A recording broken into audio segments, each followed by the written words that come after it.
Hello, ladies and gentlemen, and welcome back to a new episode of Chatting with Lady Soon. Hello, Mum, how are you? I'm very well, thank you, honey. And how are I'm you? very well, thank you.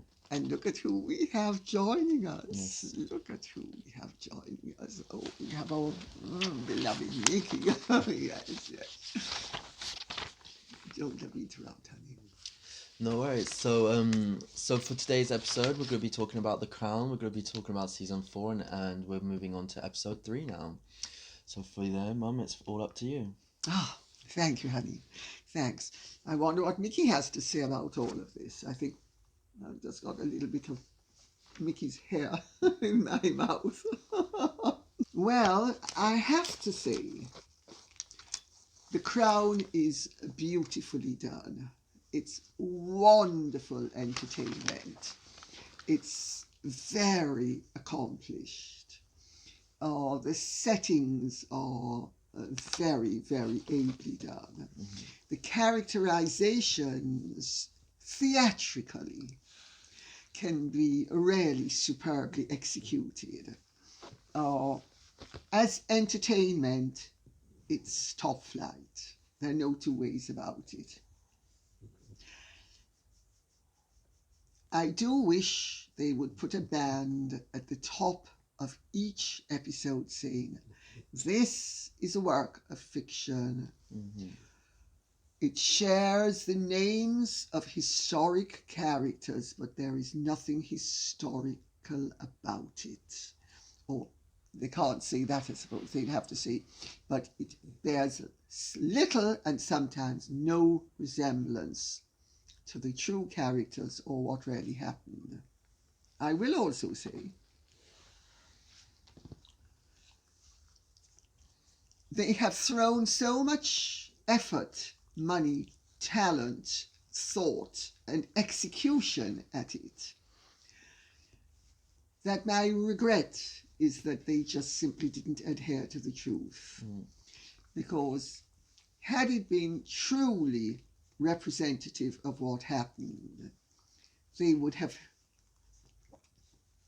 brought off the most wonderful entertainment, and it really would have been well worth watching, not only as theatrics but also as a very good docudrama. Mm-hmm. As it is, it's not a docudrama, it is a drama that regrettably uses and often misuses real people. So, having said that, shall we plunge in? The opening scene when Charles proposes to Diana is very good. It captures the joyousness that, according to her, took place. And some people criticize the Charles characterization. I actually think it's really quite good. He comes across as rather sheepish and eager to please. Well, he is rather sheepish and eager to please. And he's very earnest and always was. And they do capture that very well. So that scene, I would say, very good. The next scene after the engagement is confirmed is with Lady Fermoy, Diana's grandmother, and the Queen. Mm-hmm. And the Queen is delegating training Diana to Lady Fermoy. That is completely untrue. It did not happen. The person the Queen delegated to tuck Diana under her wing, and who did tuck Diana under her wing, was her good friend and lady-in-waiting, who was then Lady Susan Hussey. She was married to Marmaduke Hussey, and her brothers were Lords Wardegrave, one Earl and the other life pair, William Wardegrave. So that again is a complete fabrication. And, it's made out to be like Diana is going back to kindergarten. And Diana is a complete ignoramus. And Diana wasn't a complete ignoramus. She spent her whole life in royal circles. So that's worth pointing out. There's a wonderful scene with Diana and her flatmates, including their use of colourful language.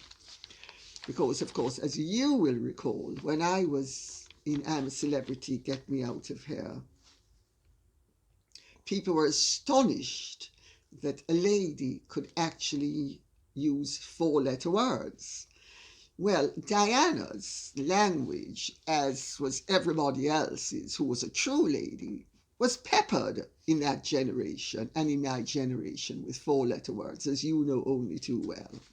So they captured that very well, and they captured the joyousness of it and the relaxation of her announcing her engagement.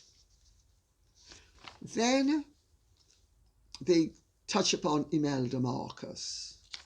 Well, I met Imelda Marcus actually with Princess Margaret in Annabelle's.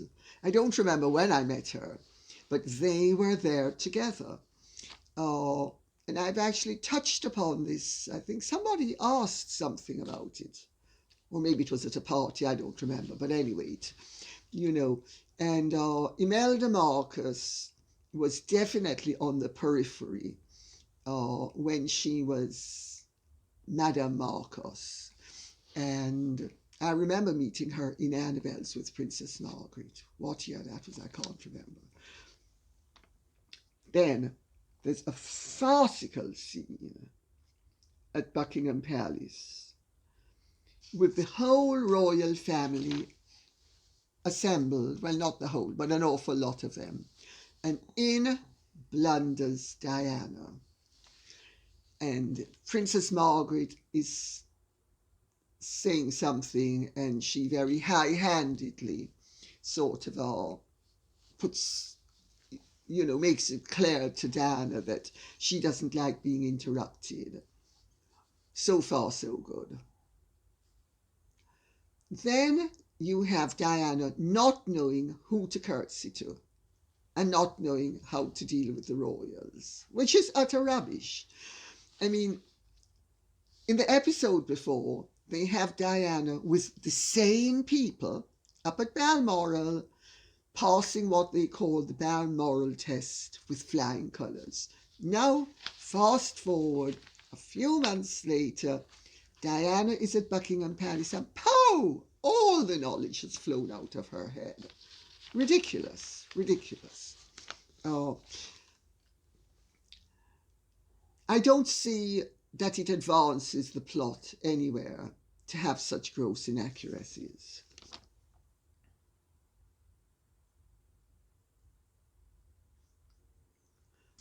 Then you have the engagement scene with Charles and Diana, which is really quite excruciating. But it was slightly excruciating to see it when it actually happened in 1981. And it is excruciating because Charles says, when they ask Diana if they're in love, and she says yes, and Charles says, whatever in love means. What the public may not know is Charles always used to say that about in love. In those days, and to anybody who was interested in psychology, in love was effectively the subject of limerence. And it was so when they are acting as if he was cold and unfeeling, and that's the message they're trying to deliver, that's not the reality of what he meant.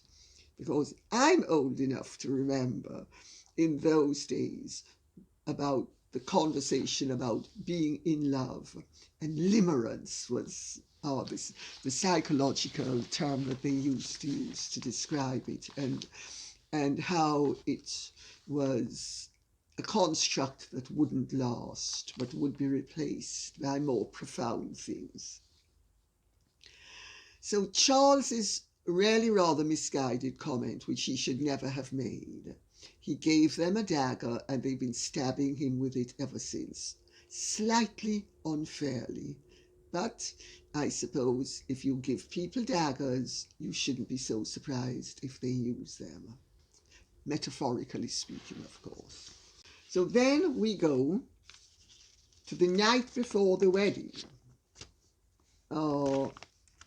Diana is being abandoned at Buckingham Palace, while Charles goes to Highgrove to see Camilla.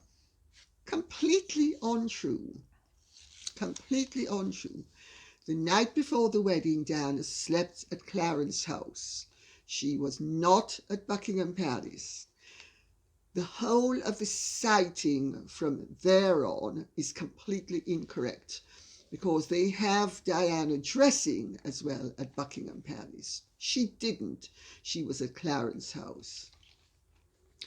She spent the last night as a maiden in the Queen Mother's house. She left from the Queen Mother's house with her father to go to St. Paul's Cathedral. None of this is shown. They also make out in this episode that Edward Adeane, who was Charles's private secretary, was cold and aloof, etc., etc. Edward Adeane was not cold, he was not aloof. He was a barrister whose father had been the Queen's private secretary.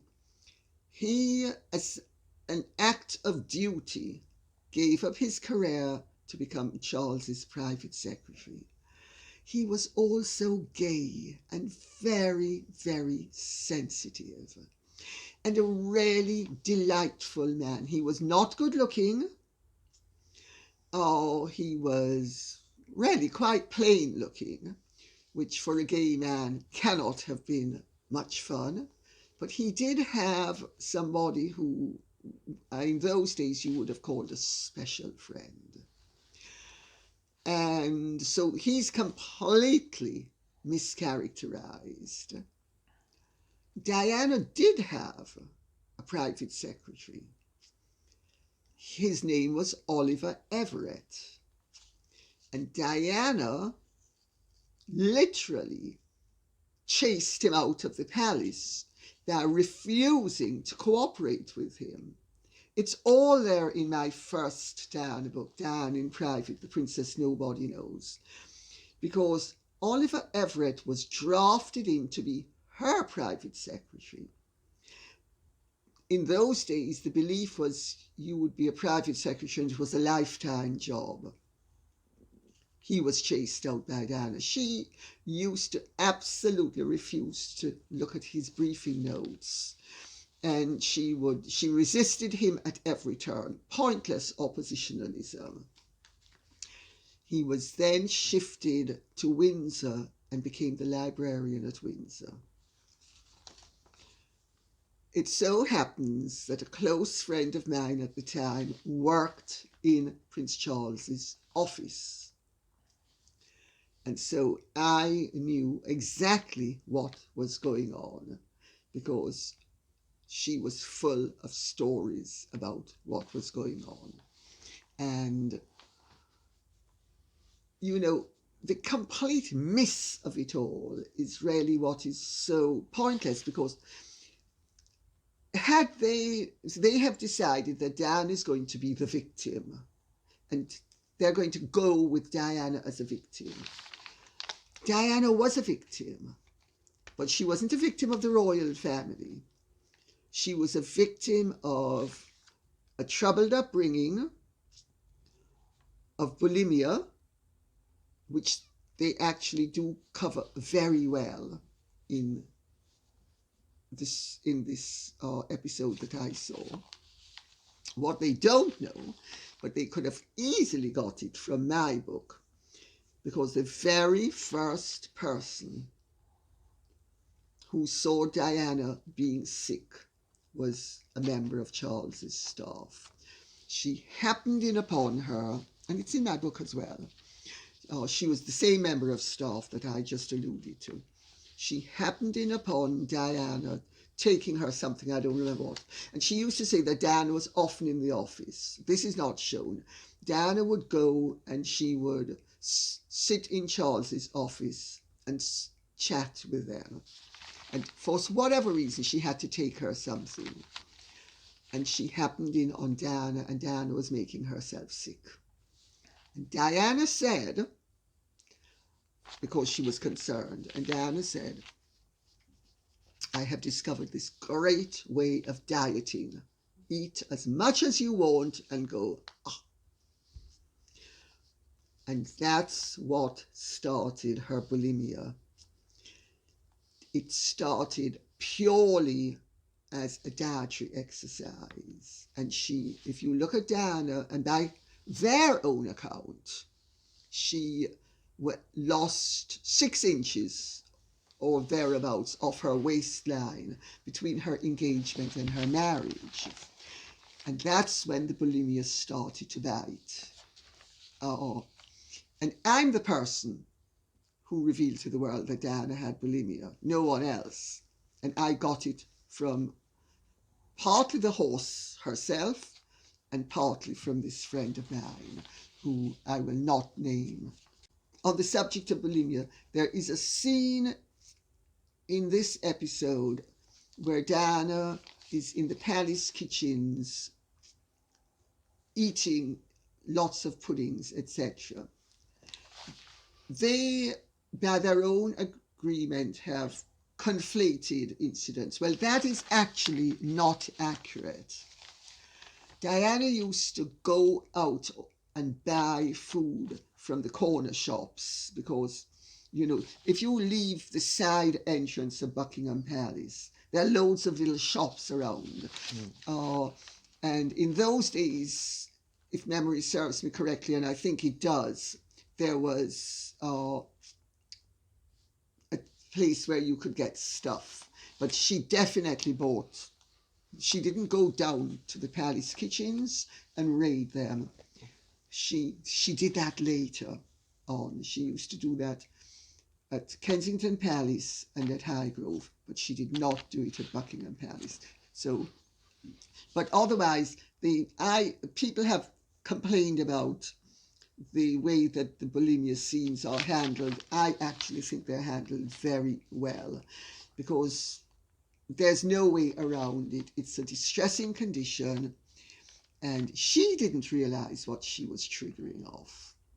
It was only later, but also I need to make the point that Diana, although she had problems with bulimia, she was never so completely a bulimic that it affected her teeth or her hair, both of which are affected if you are a high-grade bulimic, let's put it that way.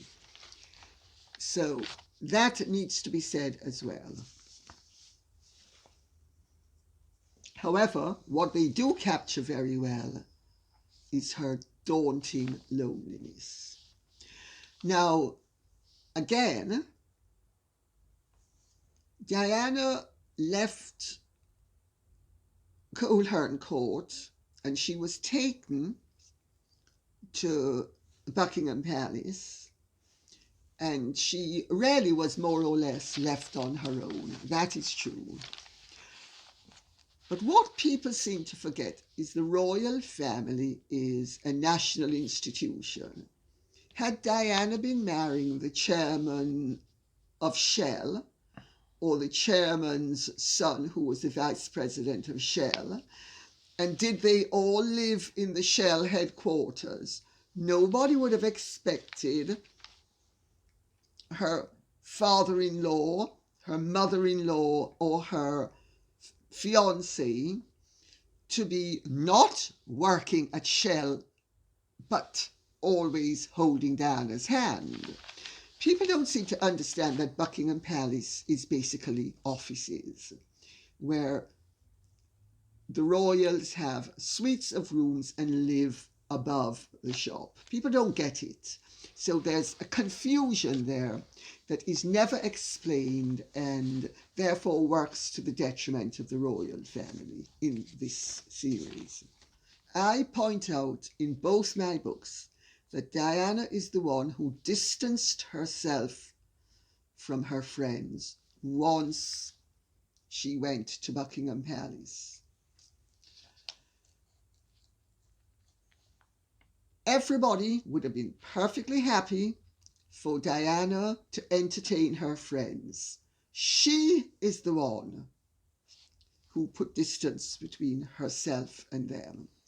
This was a fatal error that she made, because especially if you are transiting from one way of life to another, you need your friends. But Diana took the fatal decision that she would leave her friends behind. She would create new friends with Prince Charles, and that he also would leave his friends behind. This was Diana's choice. This was not Charles's choice. This was not the royal family's choice. They did not prevent her from seeing her friends. This is a very important point. Diana's alienation came largely through choices she herself made. Now, I'm not condemning her. At 19 and 20, you do make stupid decisions. And it was, as it turns out, a very destructive decision to make. But let's put responsibility where it lies. Nevertheless, they do capture her loneliness very well. And she was lonely. But what they also, I will be interested to see how they handle it as I could see more and more of the series, is how well do they capture Diana's loneliness and alienation even towards the end of her life. Because this was an ongoing problem that Diana had. Alienation and loneliness is a problem that many people who have personality problems suffer from. Diana undoubtedly had personality problems. She was basically diagnosed as suffering from borderline personality issues. And I think it's a fair assessment. And that's not to condemn her. That's just to explain what she was battling against. Because it's a very difficult issue to have to cope with, whether it is within yourself or because you are a part of a greater picture. There's a wonderful scene, which I do wish Meghan Markle would look at, because she's taught Harry that he must always gesticulate. It's not enough to talk. You must show everybody that you really mean it. I really mean it. There's a wonderful scene with Lady Fermoy saying to Diana that Queen Mary used to effectively lasso her ladies-in-waiting so that they would learn to not gesticulate.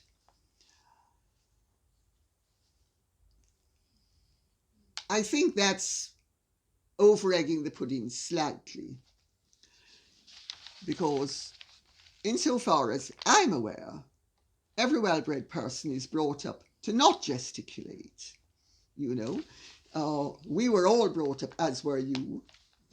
You do not gesticulate. I mean, you might a little bit, but the constant that Meghan does and Harry is now doing, and that's the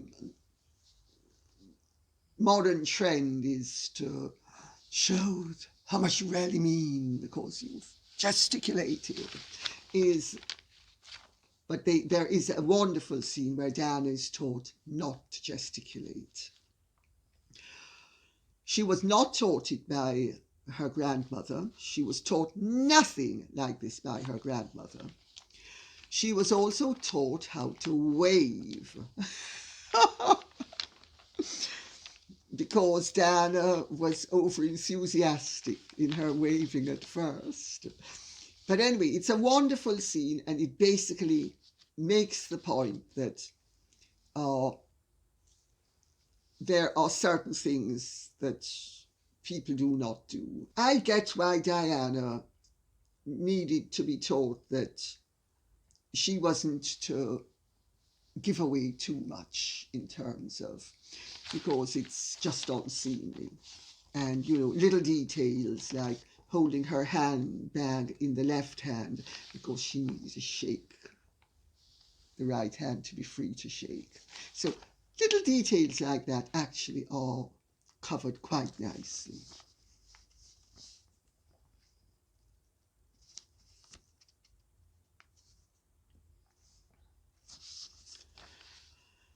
There's then a rather good scene of Diana. This is when Charles has now gone away, and Diana is asked to lunch by Camilla. And there's a rather good scene of Camilla with Diana at lunch. If I remember correctly, and I'm pretty sure I'm not wrong, that luncheon took place at Menage Trois, which was at the time a very fashionable restaurant that we all used to go to. So it's not located at an approximation of Menage Trois. It looked to me as if it was actually located at Delaney's, but I could be wrong about that. But it certainly looked like Delaney's to me. But anyway, if I remember correctly, it did take place at Menage Trois, the meeting, and it's really well done. And it's giving the message that that Diana basically has woken up to the fact that Camilla is a feature in Charles's life. Yes, Diana did wake up to the fact that Camilla was a feature in Charles's life. They covered it, they being Charles and Diana. And now this is by Diana's own account. So this is not anything to do with the crown. She was jealous of Camilla,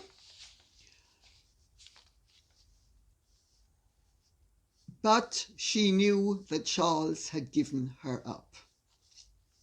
When I started writing my first Diana book, and this is one of the reasons why Diana and I came to a parting of the ways, she conceded that Charles and Camilla did not see each other as anything personal, let's put it that way, for the first several years of their marriage. Then she backtracked on it. That's one of the main reasons why we fell out over the writing of my book. And she then went to Andrew Morton, who bought the lie, but it was a lie. And I'm categoric about the fact that it was a lie, because not only did Charles tell it to Jonathan Dimbleby, and Caroline Waterhouse told it to Sarah Spencer Churchill, her sister, who told it to me, but Diana herself said it. So I don't see how there can be any doubt about it. But of course, it suits people to be constantly rubbishing the Prince of Wales because of their political agendas. But the reality is that scene, it's beautifully executed, but it is based upon a lie, because Diana knew that Charles and Camilla had a romance, but that they were thereafter just friends, and they were just friends. Fast forward to the end of this episode. Charles and Diana are getting married, and Charles doesn't have dinner with Diana. He goes and sees Camilla the night before their marriage. That's a total lie. No such thing ever took place. The night before their marriage, Queen Elizabeth, the Queen Mother, hosted a dinner for them at Clarence House. They were both at it. There's another scene in this episode that is completely inaccurate, where Charles and Diana show up for their last wedding rehearsal separately. They did not. They showed up together. And you have this dramatic scene behind the altar with Charles and Diana, and it's quite a touching scene as well, because these people are very professional and they know how to milk the emotions, and they are very good at milking the emotions and really pressing every button to get the desired effect. But it's historically inaccurate, and it also goes to the heart of the matter, which is the relationship between the couple. In this series, they touch upon Highgrove and the decoration of Highgrove. Diana had a tremendous amount of input before she was married and in the early days of her marriage into the decoration of Highgrove. When they were separated, Charles called in new decorators and literally stripped out Diana's input. But Diana had very firm ideas about interior design. At the time, for instance, it was very fashionable to have sheets with prints and flowers, and that. Diana only liked white sheets. So she had the confidence at 20, and she had the character and strong-mindedness at 20 to not only go for what she wanted and to trust her judgment, but to go against trends. And she did. People may not understand that, but it's a very important point. There's a whole business of the bracelet, what they call the Fred and Gladys bracelet, which is ludicrous. It was a keepsake, it was a memento, it was something that Charles, being a gentleman, did and gave Camilla as a parting present. And Diana made much about it once she decided that she wanted to portray herself as Charles's victim. Previous to that, she did not make such a fuss about it. She understood that he was very fond of Camilla. She understood that he had given up Camilla for her. She understood in the early days of their marriage that he was absolutely committed to her. She said it. She is on record. She is on recordings saying that there were times in the early days of their marriage when they were very happy. Very little of this comes across. Diana's portrayal is very much what she told Andrew Morton. However, it's not very accurate. They have Diana before the marriage also trying to contact the Queen to tell the Queen that the marriage is off. Diana, by her own account, was desperately in love with Charles and desperate to get married to him. And there is no way she would have been ringing up the Queen to tell her that she wanted out. It's just complete fiction. And the Queen is dodging her phone calls. You know, just, I mean, it's pathetic. They have Princess Margaret at the rehearsal, more or less saying that Charles is in love with someone else and that it's not a love match. Well, to an extent, there's truth to that portrayal of Princess Margaret. But what they do not say is that Princess Margaret actually was all in favour of the marriage. They actually have Princess Margaret in a pathetic, ridiculous scene saying, oh, the marriage is going to be a disaster. You know, we can't allow it to go ahead. You know, sort of like, let's just cancel it. I mean, ludicrous. It's like, I'll use an analogy.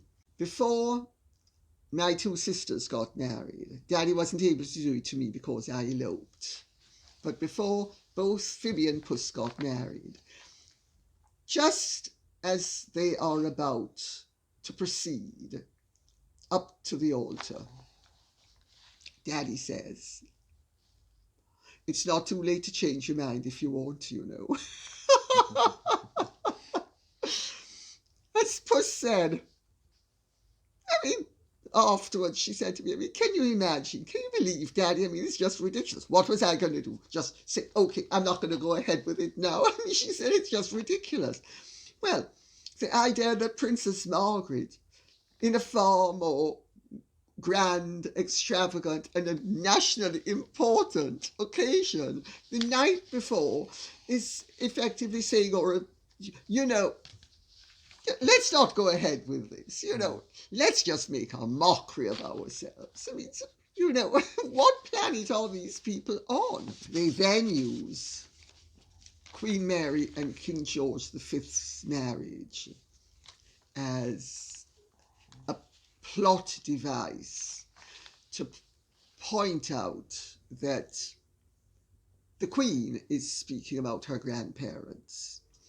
And she's saying that, you know, her grandmother was engaged to her great uncle, who then died and then married her grandfather, who stepped into his shoes in every way, including as her fiancé, and that love can come from these marriages. Well, I have to say, there is an element of truth to that sort of speech, because I think every girl of any note has had something similar. I certainly did, you know. I mean, one of the reasons why I eloped with Colin Campbell is that Daddy came into my bedroom a few weeks before I met Colin and was giving me a lecture about to take my head out of the clouds and accept one of these nice, suitable bachelors because it was my duty to get married. And and you know, when I said, I said, well, you married for love, I want to marry for love. He said, love, love, you can't eat love.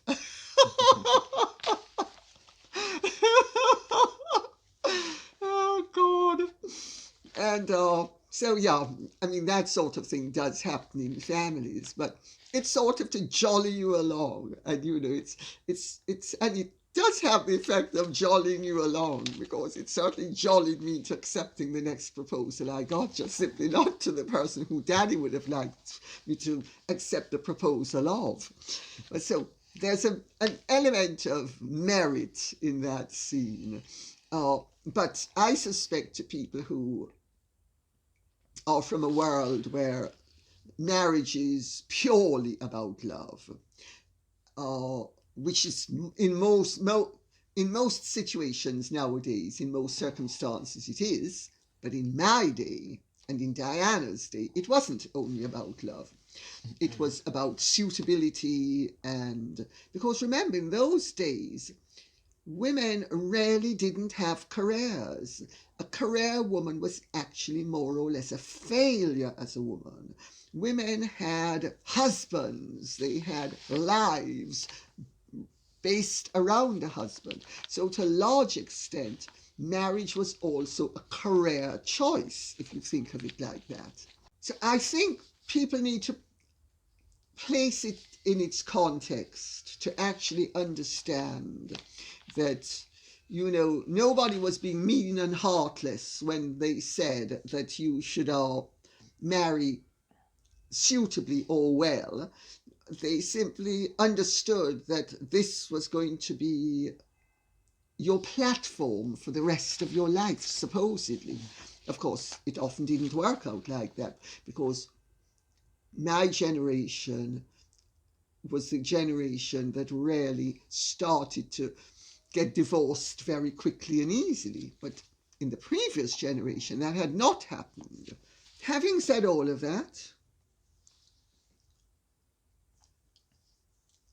people say that Charles is portrayed very unsympathetically. And I can see where they're coming from.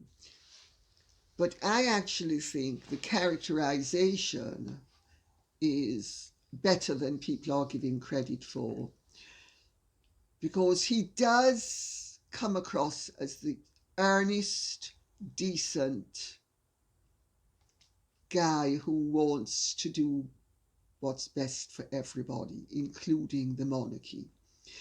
And I think who's coming out of this rather unfairly is going to be not only Charles, but Camilla. Because no matter how fairly they might portray Charles and Camilla, if they do not portray Diana equally fairly, they tilt the balance in Diana's favour and in the disfavour of Charles and Camilla. And I think that is a very great pity. But why they are doing it isn't because they dislike Charles and Camilla necessarily, although according to Robert Lacey, he doesn't like any of them. And maybe some of them don't know any of these people at all. So it's very easy to trash people you don't know. And it does satisfy not only the theatrical and the entertainment value and make it a very topical show, but it also panders to people's perception of the underdog and protecting the underdog, and Diana is the underdog. And by portraying her as the underdog, they can come up with a David versus Goliath sort of situation, which I'm sure is exactly what they're laying the ground for.